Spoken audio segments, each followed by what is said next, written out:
The revolt against the British and the birth of the State of Israel will be the subject of a third installment on the rise of Zionism and the birth of Israel.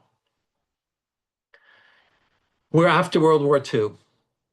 A third of the population, world Jewish population, has been murdered brutally by the final solution. And there are still hundreds of thousands of displaced persons in Europe who cannot or do not want to go back to their host countries. And the question is what to do with them. So Harry Truman approached Winston Churchill and said, maybe you can take in 100,000 and bring them to Israel. The British mandate was overseeing Israel at that point. And Churchill said, you're asking me because you don't want them on the streets of Broadway. And no one would take them in. And so there's a figure who rose to find a solution. We see here the famous story of the Exodus, the boat which had come to the shores of Israel, tried to run the British blockade. There were many such ships, the Mapilim they were called, those who were trying to go up and enter the land. On the right, you see also the Parmia. You see this one succeeded, and the boats taking the refugees ashore. The ones that were stopped by the British, like the one on the left, what was done with them? So these Jews who had suffered the Holocaust, who had endured hell, were now taken by the British and put back into camps. And here on the left, you see the camp in Atlit, which is in Israel near Haifa. You see the barbed wire they were placed behind, and we can't imagine the trauma. They even had showers that they had set up for the Jews when they first arrived and couldn't understand why they were freaking out when they saw the showers. Those who weren't so lucky to even stay in Israel were brought to camps in Cyprus, where they languished for months and sometimes years. Both of these places in 100-degree heat, terrible conditions, living in tents. And the figure who arose to address this was Menachem Begin. Menachem Begin was originally from Poland. His parents had been killed in the Holocaust, and he was in the Polish army. He'd been asked to be transferred to Israel, to Palestine.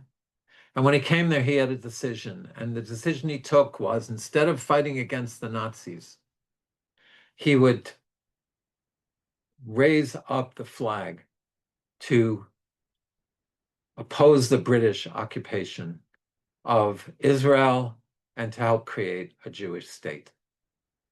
Menachem Begin will go on to be, in my mind, one of the greatest Jewish leaders of the 20th century.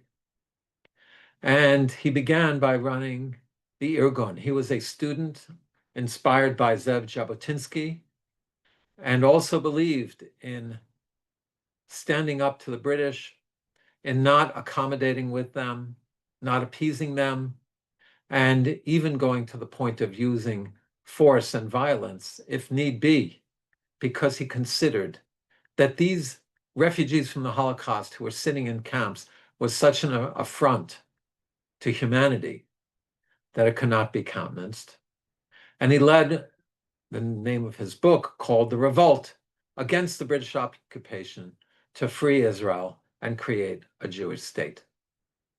And in doing so, the Irgun had existed before, and they would go into full gear after the war.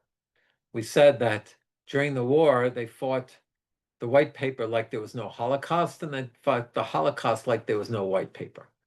But after the war, they started hijacking British trains, stealing British weapons, and mobilizing against British assets. At first, destroying their infrastructure, the functioning of their bureaucracy. And one of the perhaps most famous incidents was when they called up the center of British command in the King David Hotel, told them to clear out because they were going to bomb it. And the British, not taking them seriously, and with British stubbornness, ignored them, leading to the tragedy of 160 lives, some of them Jewish, being taken. And Begin was a sought man. Here you see him, the most wanted list. The British were searching for him high and low in what is not a large country, what was not such a large Jewish population of 400,000. And he was hiding right under their eyes in Tel Aviv, undercover as a rabbi. Here you see him on the left, with the beard, the hat, no glasses, quite the transformation. And from there, he led the Irgun operations. The British, trying to suppress it, captured some of his men and flogged them. So the Irgun did the same. They captured British officers and flogged them as well. Then the British started to resorting to more extreme measures and to hanging Irgun members who were caught. There was a famous audacious breakout from the Akko prison after two of the Irgun prisoners, Mayor Feinstein and his colleague, took their lives with a grenade rather than be humiliated by hanging by the British. When Irgun soldiers were hung, they took the British soldiers and hung them as well. And so there was a type of standoff. And the British had to have 100,000 soldiers to try and control what was an uncontrollable situation. And finally, by 1947, they threw up their hands and they said, we no longer can deal with this. They turned it over to the United Nations and gave it to them to manage. And the UN, after sending envoys and studying the situation, came up with the same solution that the British had offered, a partition plan. And here on the left, you see the UN partition plan, which was a patchwork of different areas divided between Jewish and Arab state.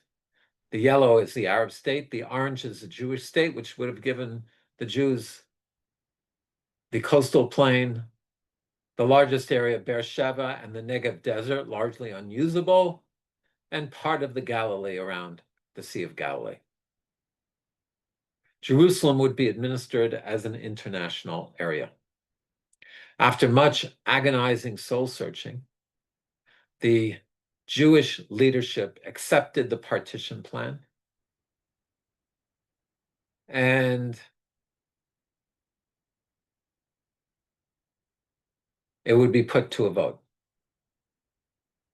And the vote in the United Nations was uncertain. The key players were President Harry Truman in the United States and Stalin and the Soviet Union. Most of the State Department of the United States, like the British Foreign Service, were Arabists, not sympathetic to the Jewish cause, some of them overtly anti-Semitic, and were pressuring Truman not to recognize this partition plan for a Jewish state. And the Jewish community mobilized. Truman's former business partner and very close friend, Eddie Jacobson, where they owned a haberdashery business in Kansas City, or had owned it. And Jacobson came to see Truman at the White House. And the story goes that on his desk was a statue of Andrew Jackson, Truman's hero. And Jacobson said, I also have a hero. His name is Chaim Weizmann. and just do me one thing, meet with him and hear him out. And Weizmann, who we said would go on to be the first president of the state of Israel. And Weizmann put his case in front of Truman. And Truman decided that he was going to vote for the state. And he's famously known to have said, "I am Cyrus." He viewed himself in the role of the ancient Persian emperor who had given permission for the Jews to go back to Jerusalem after Babylonian exile. And he now was voting and knew that a lot of countries would follow him in recognizing the nascent formation of a Jewish state. Also miraculously, Stalin voted for the Jewish state as well. Why was that? Because let's remember, the early Zionists were socialists, and some of them even communists. And Stalin had hoped that he would be able to have an ally in the Middle East in the form of Israel, in the form of a Jewish state. And once Stalin voted, the rest of the Soviet bloc countries voted as well.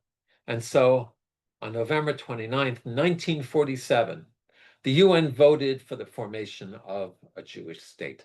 And there was rejoicing by Jews worldwide, especially in Israel. But they knew that there was a long road still ahead of them. From 1947, November 1947 to May 1948, when the British declared that they would withdraw, the Arabs greeted this news by ambushing a Jewish convoy on the Jerusalem-Tel Aviv road. The British, as they often did, stood by, and they prevented the Jewish militia, the Haganah, from coming to the aid of the surrounded Jews. 7 Jews were killed. Over the next 6 months, Arabs started sending fighters into Israel, and the British did nothing and would not allow the Jews to bring in any weapons. On Passover 1947, over 1,000 Jews were killed in Arab riots. So the British continued to be no friends of the Jews, and much worse. Finally, on May 14th, 1948, the fateful day for the British to pull out came. And then David Ben-Gurion had a very difficult decision, because they knew that 5 combined Arab armies, the Egyptians, Jordanians, Syria, Iraq, and Lebanon, would be attacking them. And his advisors were telling him that they didn't want this to end up in a slaughter of Jews. Nevertheless, David Ben-Gurion, somewhere inside him, knew that this is what he had to do. And on that fateful day, he stood up to declare the independence of the new state of Israel, the first Jewish independent state after 2,000 years of exile. With this picture of Theodor Herzl above him, and the new flag of the state of Israel behind him, with the Star of David and the 2 stripes like the talit of the prayer shawl of the Jew. And there was great rejoicing in the streets. But on the next day, the bombs already started falling. And the new state would fight for its life in what was known as the War of Independence, which would go on for close to a year. There were 40,000 Jewish troops. 32,000 of them had served in the British Army, so they were trained, but they didn't have any weapons. A number of months before, a young Ola, Golda Meyerson, or now her new name was Golda Meir, was sent to the United States to raise money to buy weapons. And when she got to the American border with her American passport, they asked her, "Who are you going to see?" And she said, "My family." She said, "Who are they?" She said, "All of the American Jews." And her goal was to raise 20 million. She raised $50 million. The American Jewish community rallied behind her, and American Jews also went at night to the docks and packed weapons underneath import goods to smuggle them in. The only country to sell Israel weapons would be the Czech Republic, also once again showing Stalin's nod to the new Jewish state. And the battles had begun. 50,000 Arabs from 6 countries. Of them, only Jordan actually had a trained army. And here on the right, we see the Arab Legion trained by the British. There, before even the declaration of the state and the withdrawal of the British, the Arab Legion invaded and attacked the settlements south of Jerusalem, Gush Etzion, where Jews had created farms, but also had a plow in one hand and a rifle in the other, like the biblical Jews, who had a Bible in one hand and a sword in the other. And after valiant fighting, they prevented the Jordanian army from quickly coming into Jerusalem, giving Jerusalem enough time to fortify itself and for the state to be declared. Gush Etzion fell to the Jordanians, and the war had begun a few days later. The Arabs besieged Jerusalem. There was terrible famine, and the old city of Jerusalem would fall to the Jordanians as well. But besides that, the Jewish forces made great inroads. The Arab armies broadcasted ahead to the Arab populations, telling them to withdraw so that they could come in and slaughter the Jews. And of course, we know that they never got to come back, and told them they would then return to their homes. And we know they never got to return to their homes. Some of them fled out of fear. There were rumors and lies spread, propaganda spread by the Arabs of Jews slaughtering Arab populations, even of using a nuclear weapon.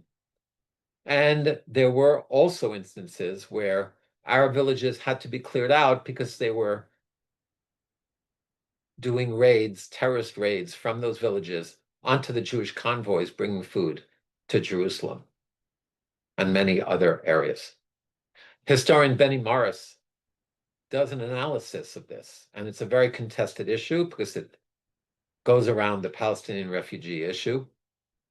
And in his book, he shows how about a third fled on their own, a third fled out of fear and in front of the advancing Israeli army, and a third were displaced because of the terrorist raids coming out of those villages.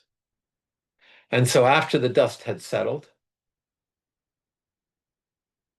the new boundaries of the 1949 armistice line were drawn, and this was the borders of the new state of Israel. As we see, Yehuda and Shomron, what is called the West Bank, was occupied by the Jordanians.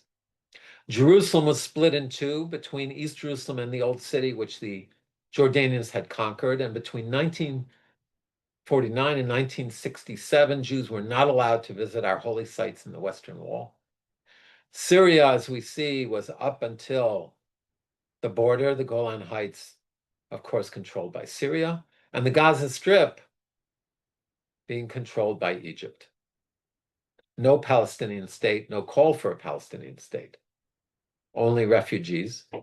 The Jewish army had told the Arabs and even spread leaflets that they were not going to be displaced, that they were invited to stay, and the 20% of the Israeli population of Arabs that stayed were made into full citizens. So this was the final outcome of the War of Independence.